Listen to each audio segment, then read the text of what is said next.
Nah, sekarang bagaimana cara kita untuk mengoptimalkan ibadah ini? Kita melihat contoh daripada Rasulullah.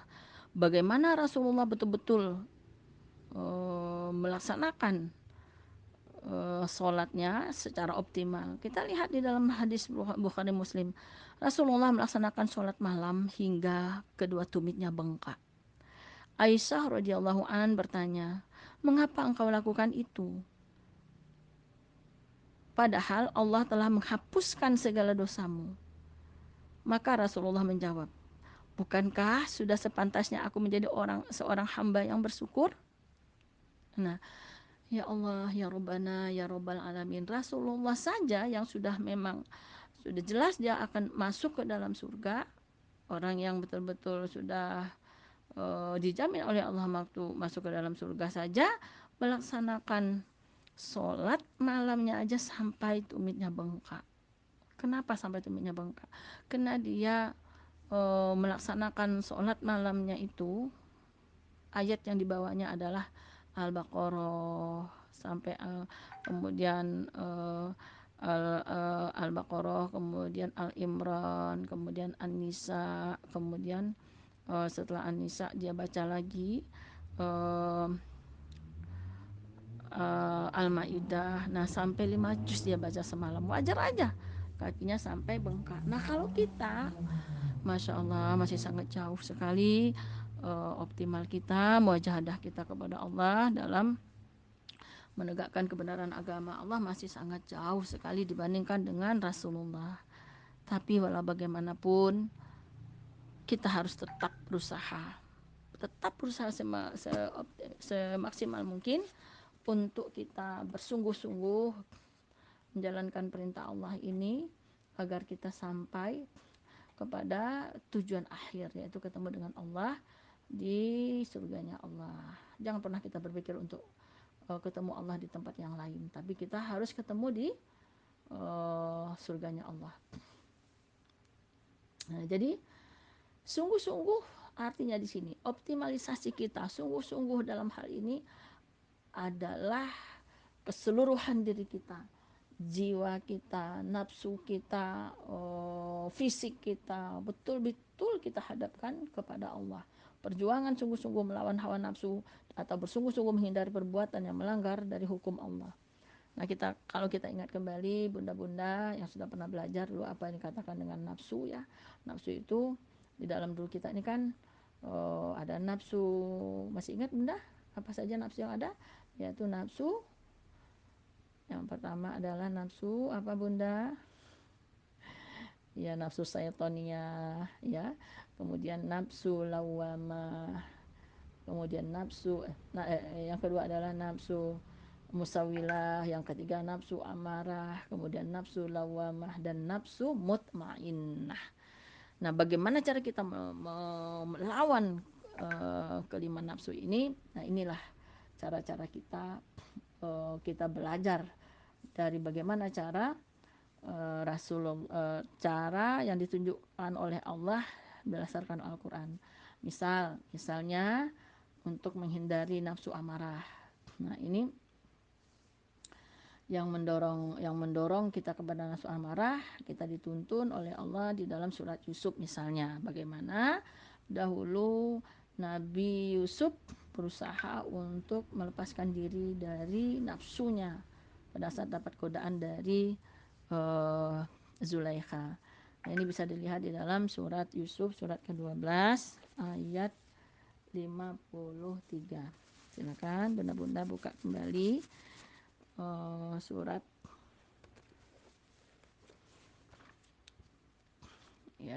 Yusuf ayat 53. Ya, sudah ketemu ya bunda? Kita baca. Wa ma ubarri'u nafsi ya, diriku ya, dan tidaklah aku bebaskan ya, dan tidaklah aku menyatakan diriku bebas dari kesalahan ya, diriku bebas dari kesalahan. Innan nafsa, sesungguhnya nafsu itu, nafsu ya, nafsu diri kita. Nah, ini kan ada nafsunya dalam diri kita ini.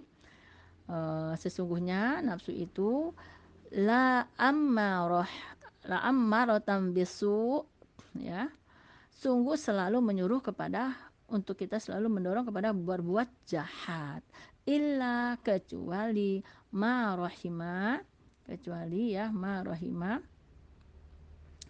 kecuali nafsu yang diberi rahmat rahima Rabbi, oleh Allah, ya, dari Tuhanku, yang telah diberi nafsu oleh Tuhanku, yang kecuali nafsu yang telah diberi rahmat oleh Tuhanku.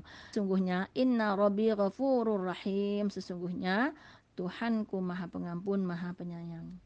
Nah, jadi inilah yang terjadi, gejolak yang terjadi di dalam diri rasul kita, nabi kita Nabi Yusuf, ya, pada saat dia berjuang untuk melawan hawa nafsunya pada saat digoda oleh Zulaiha.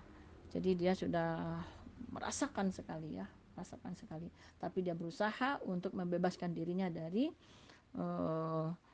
hawa nafsu tadi, ya. Dia tahu bahwa hawa nafsu itu berasal dari dalam dirinya, ya. Nah itu. Nah kemudian nafsu nafsu syaitoniyah. Bagaimana cara kita menghadapi nafsu syaitoniyah? Ya, lebih banyak kita beristighfar apabila ada keinginan kita untuk berbuat kepada kemaksiatan, kepada itu banyak-banyak kita beristighfar, minta tolong kepada Allah. Memang berat, memang Bunda, ya. Berat sekali Bunda untuk kita bisa mengendalikan hawa nafsu yang berasal dari syaitoniyah ini. Memang berat sekali, ya. Kenapa? Karena syaitoniyah ini mengajarkan kepada kita untuk jangan pernah puas terhadap sesuatu. Jadi kalau kita sudah mulai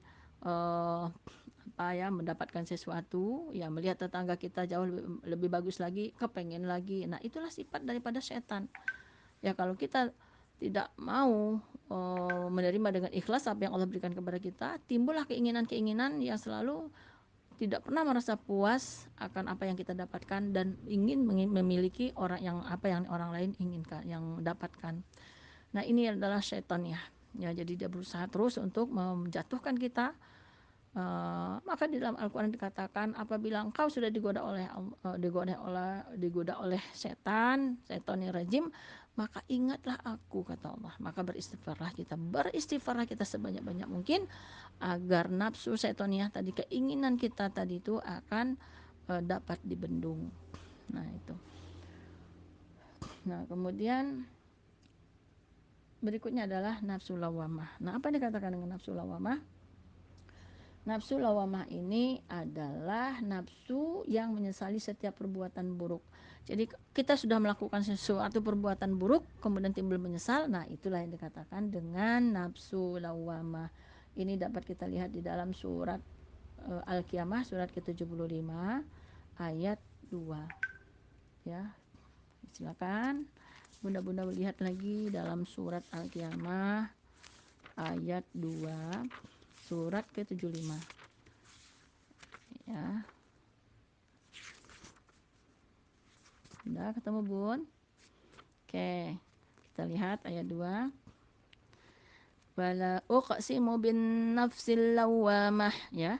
Dan aku bersumpah dengan jiwa, ya. Dan aku bersumpah demi jiwa yang selalu menyesali dirinya sendiri. Nah, jadi memang nafsu lawamah ini memang datangnya sering terlambat. Setelah melakukan suatu perbuatan, barulah timbul penyesalan. Nah, jadi dalam kehidupan nyata kita sehari-hari, misalnya bunda-bunda pulang dari luar, dari kantor, capek sekali, ya.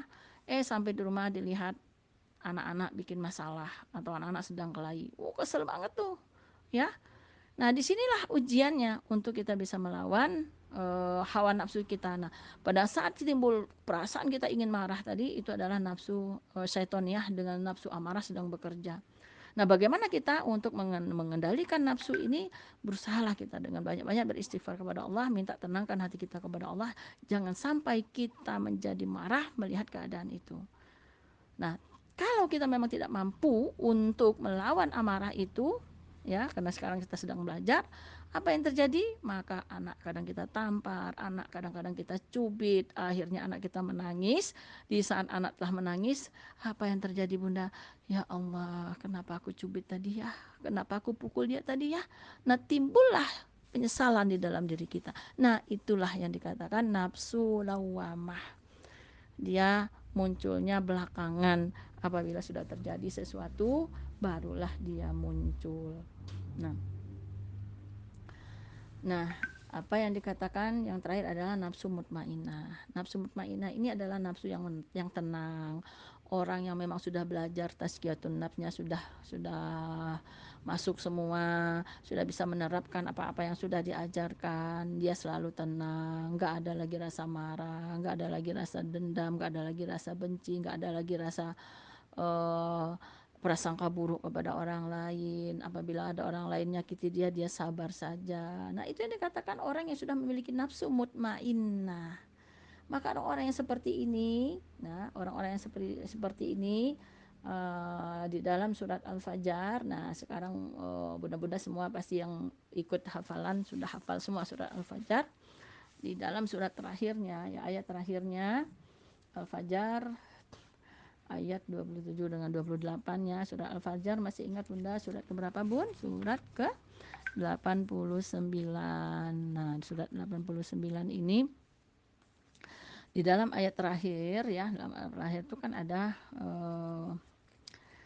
ya ayyuhan nafsul mutmainnah irji'i ila rabbiki radiyatan mardiyah fadkhuli fi ibadi wadkhuli jannati. Nah, wahai orang-orang yang tenang, kembalilah kepada Tuhanmu dengan hati yang ridho dan diridhoinya, maka masuklah ke dalam golongan hamba-hambaku dan masuklah ke dalam surgaku. Itulah yang harus kita cari Bunda, bagaimana hati kita selalu tenang, selalu bahagia. Kita ciptakan surga di atas dunia ini, sehingga pada saat kita mau dihembuskan nafas kita terakhir, kita dipanggil dengan ayat ini. Ya ayyuhan nafsul mutmainnah. Karena memang itulah yang sangat diharapkan oleh Allah. Orang yang sudah tenang hatinya, yang sudah jiwanya bersih, jiwanya sudah ikhlas, sudah mukhlis, maka dia akan kembalilah kepada Allah dengan keadaan yang benar-benar dalam ridhonya Allah. Sebagaimana yang disebutkan di dalam ayat ini. Bukankah itu yang ingin kita cari Bunda? Ayo, mulai dari sekarang belajarlah kita untuk mendapatkan hati yang tenang ini, hati yang bersih ini. Ingat kembali kuncinya di dalam surat Hud, untuk kita masuk ke dalam surga, maka ciptakanlah surga itu di atas dunia ini dengan selalu membahagiakan diri kita. Ingat, apabila ada kesusahan di dalam kita sedikit saja, ingat kembali kata-kata saya bahwa Allah tidak suka kita menderita, Allah suka kita bahagia.